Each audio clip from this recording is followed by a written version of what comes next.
publishing monopoly attacks science research pirate in court. He's a pirate. A researcher in Russia has made more than 48 million journal articles freely available online. Sci-Hub and Library Genesis can instantly access any peer-reviewed paper published, and deliver it to you for free within seconds. Earlier this year, publishing company Elsevier filed a complaint at a New York district court. Sci-Hub is now refusing to shut the site down. Sci-Hub is able to bypass journal paywalls thanks to a range of access keys that have been donated by anonymous academics. With a net income of more than $1 billion, Elsevier is one of the largest academic publishers in the world. In a lawsuit filed by Elsevier, the operator of Sci-Hub.org, Alexandra Elbakyan, is facing millions of dollars in damages.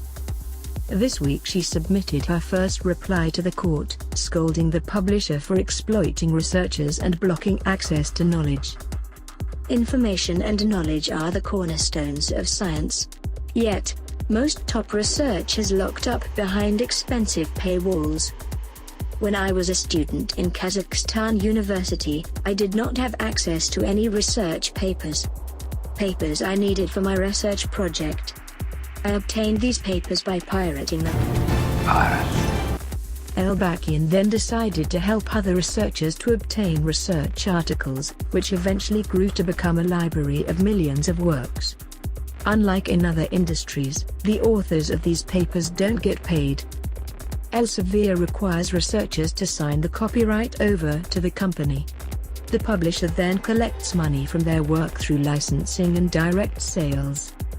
Researchers often have no other option than to agree because a career in academia often depends on these publications.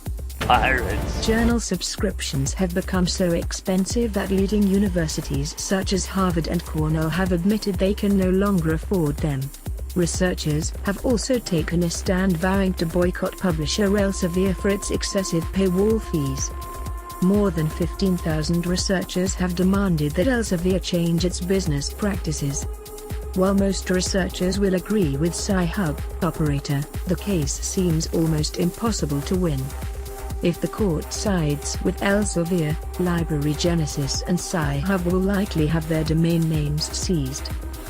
However, taking the sites offline will prove to be more difficult as their servers and operator are not in the United States.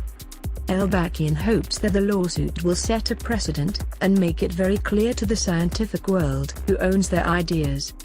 If Elsevier manages to shut down our projects or force them into the dark net, that will demonstrate an important idea, that the public does not have the right to knowledge.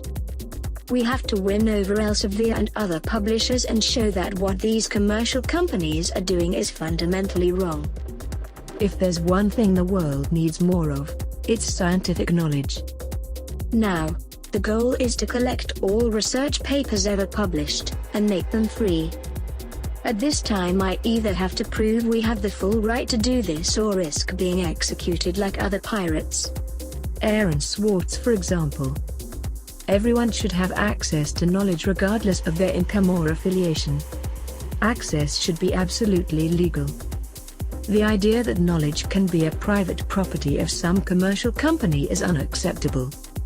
The scientific community should have access to crucial research, including biomedical research such as cancer studies.